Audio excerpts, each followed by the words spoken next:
আসসালামু আলাইকুম। আমরা আমাদের বর্তমান প্রজন্মকে কিভাবে মানুষ করছি এটা কি একবার ভেবে দেখেছি? আমাদের বর্তমান প্রজন্মের মানুষগুলা, যে বাচ্চাগুলা এখন বড় হচ্ছে কিংবা যারা এখন বড় হয়েও গিয়েছে অলরেডি অনেকে, এই প্রজন্মটা, এদের জগৎটা অনেক ছোট হয়ে গিয়েছে। এদের জগৎ আমরাই ছোট করে ফেলেছি। আমরা হয়তো এদের কারোর সাথে মিশতে দেইনি, এদেরকে আমরা কাউকে চেনাইনি। আহ এই প্রজন্মটা, এরা পরিবার বলতে শুধু বাবা, মা, ভাই, আর যদি তার পরিবারে একজন বোন থাকে তাইলে এই ৩-৪ জন মিলে এরা একটা পরিবার মনে করে যে এই তাদের পরিবার, এই তাদের বংশ, এই তাদের জ্ঞাতি গোষ্ঠী। কিন্তু আসলে তো ব্যাপারটা তা না। প্রত্যেকটা মানুষের পূর্বপুরুষ আছে, কিন্তু বর্তমান প্রজন্মের এরা পূর্বপুরুষ তো অনেক পরের ব্যাপার। মানে খুব কাছের আপন মানুষগুলাও এখন ঠিক রকম চেনে না। একদম খুব কাছের মানুষগুলাও এখন চেনে না। এমন একটা প্রজন্ম এখন তৈরি হয়েছে যে একদম খুব কাছের আপন মানুষও তারা চেনে না। এই যেমন আমার এক ভাই, ও কয়দিন আগে ওর মাকে নিয়ে ওর আপন মামার বাসায় গিয়েছে। গ্রাম থেকে আসছে ঢাকায়, ওর মা আসছে ওর বাসায়, তো ও আবার ওর মাকে নিয়ে ওর মামার বাসায় ঘুরতে গিয়েছে। তো ওর মামাতো ভাই, ওর মামা নিয়ে ওর মামাতো ভাইকে ডাকছে যে এসে আলাপ করো। তো আইসে ও ওর হয় ফুপু, ও এসে সালাম দিয়েছে। ও ভাবছে গ্রাম থেকে হয়তো কোনো চাচি আসছে।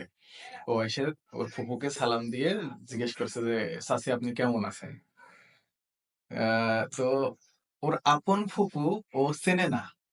তাইলে বোঝেন ও এই প্রজন্মের জগৎটা কত ছোট হয়ে গিয়েছে যে আপন ফুপু ও চেনে না। This is the first time ওর আপন ফুপুকে দেখছে, এবং ওই ফুপু এটাই প্রথম তার ভাই ছেলেকে দেখছে। তার মানে এই ছেলে ভার্সিটি শেষ করে চাকরি করছে, এত বড় হয়ে গিয়েছে, সে কখনো তার ফুপুকে দেখেনি, ফুপুদের কাছে যায়নি, এবং ফুপুরা কখনো তার ভাইয়ের ছেলেকে দেখেনি, ছেলের কাছে আসেনি।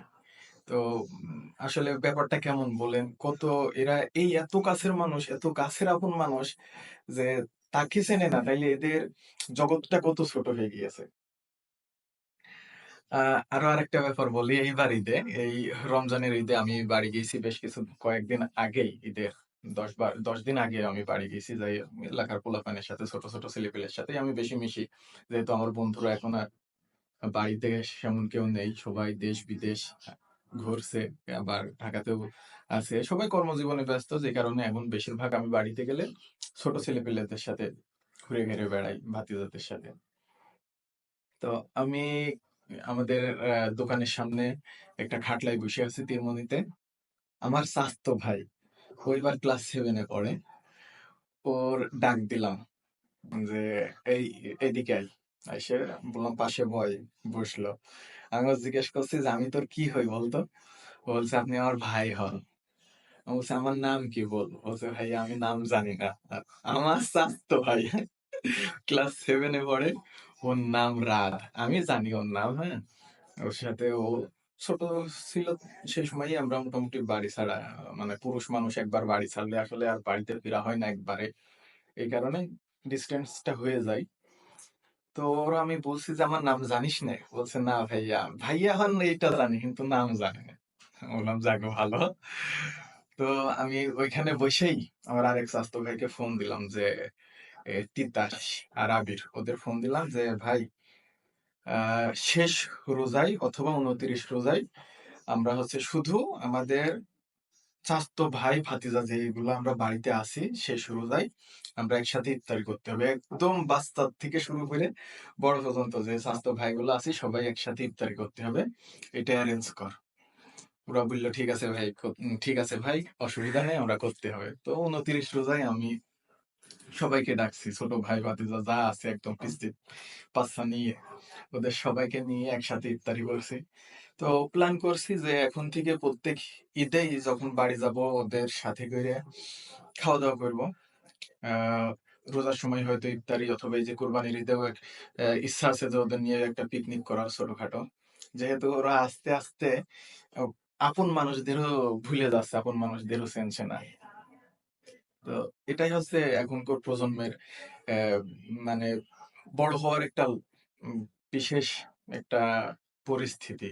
এই পরিস্থিতিটা অবশ্যই খুবই ভয়াবহ। হ্যাঁ, এর ফল খুব একটা ভালো হবে না। হ্যাঁ, যেহেতু এরা এদের মানসিক অবস্থাটাই খুব ছোট হয়ে যাচ্ছে। এরা এক সময় কি হবে, যখন বড় হয়ে যাবে, আরো বড় হবে, এরা শুধু নিজের কেন্দ্রিক হবে।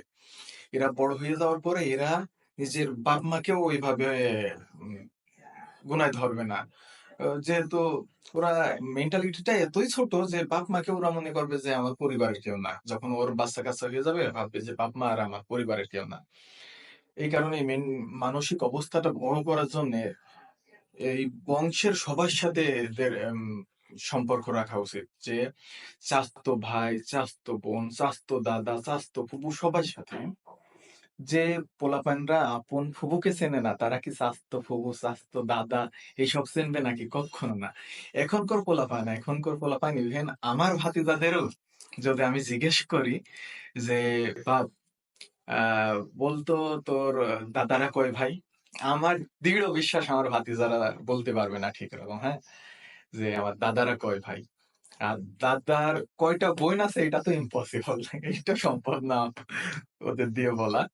তো আমি চেষ্টা করি আমার ছেলেকে, আমি বেশিরভাগ সময় বাড়িতে রাখি মিনিমাম বছরে। ও যেহেতু ছোট, মাত্রই ক্লাস 1-এ পড়ছে। তো এই অবস্থায় আমি ওর এইভাবে যে স্কুল কামাই দিয়ে বাড়িতে যাইতে পারবে না, এইটা এর পক্ষপাতী না। আমার ইচ্ছা যে ও বড় হওয়া পর্যন্ত আমি ওকে মোটামুটি একটা বড় সময় বাড়িতে রাখবো, গ্রামে রাখবো, সবার সাথে রাখবো। আমার ছেলে আমার 6টা ফুপুকেই চেনে। আমার ফুপু 6টা আপন ফুপু এবং 6 ফুপুরই নাম জানে। 6 ফুপুকেই চেনে এবং ও আপন দাদি মনে করে যে আমার 6 ফুপু ওর আপন দাদি হয়। এমনই ভাবে। আবার ও যেহেতু গ্রামে থাকে, মাঝে মাঝে যাই যে আবার পাঠাবো। 1 সপ্তাহের ভিতরেই পাঠাবো, একবারে কুরবানির ঈদের পরে নিয়ে আসবো। কুরবানির ঈদেরও 10-12 দিন পরে নিয়ে আসবো। বেশ একটা লম্বা সময় আবার বাড়িতে থাকবে। স্কুল বন্ধ থাকবে, ওর মা কেউ কেউ কেউ কেউ করছে যে স্কুল বন্ধ থাকবে, স্কুল কামাই যাবে, হ্যান ত্যান। তো স্কুল কামাই গেলে অসুবিধা নেই। হ্যাঁ, আগে ওর এই মানসিক অবস্থাটা বড় করা সবচাইতে গুরুত্বপূর্ণ ব্যাপার। পড়াশোনা বড় হইলে পড়াশোনার গুরুত্ব বুঝবে, তখন পড়াশোনা করবে। কিন্তু আগে এদেরকে চিনতে হবে, পরিবার চিনতে হবে, পাড়ার মানুষের চিনতে হবে, বংশের মানুষের চিনতে হবে। আমার ছেলে যেমন ও মসজিদে যায় নামাজ পড়তে, আমাদের পাড়ার যারা আমাদের চাচা হয় তারা ওর ডাকে, ডাইকে কোলে নেয়, নিয়ে বলে যে আমি কি হই বলো তিনি?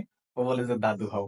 তখন সবাই আদর করে ওর। হ্যাঁ, ও যেহেতু সবার কাছে যায়, পাড়ার সবাই যারা আমাদের চাচা হয়, আমাদের বংশের অথবা বংশের না এমন চাচারাও যারা আছে, সবাই ওকে আদর করে। ওর জিজ্ঞেস করে যে আমি কি হই বলতো? ও বলে যে আপনি আমার দাদু হন। হ্যাঁ, তো এইভাবেই আসলে পরিচয় হয়। আমরাই নিজেরাই আমাদের পরবর্তী প্রজন্মকে আসলে এরকম একটা ছোট মন মানসিকতার বানিয়ে ফেলছি। যেহেতু আমরাই নিয়ে যাই না তাদেরকে, আমরা বলি যে ওদের পড়াশোনার ক্ষতি হবে, হ্যান হবে, ত্যান হবে। বললে আমরা হয়তো ওদেরকে ডিসটেন্স তৈরি করে ফেলি আমাদের উম পূর্বপুরুষ থেকে। হুম? যেই কারণে এটার ফলাফল ভবিষ্যতে আমরা হয়তো ভাবছি যে আমার ছেলে কোনো কিছু হবে না। আমাকে কি এর প্রভাব আমার উপরে পড়বে না, হ্যাঁ? কিন্তু না, এর প্রভাব পড়বে আমার উপরে। আমার ছেলে যদি আমার পূর্বপুরুষ না চেনে, আমাকেও চিনবে না।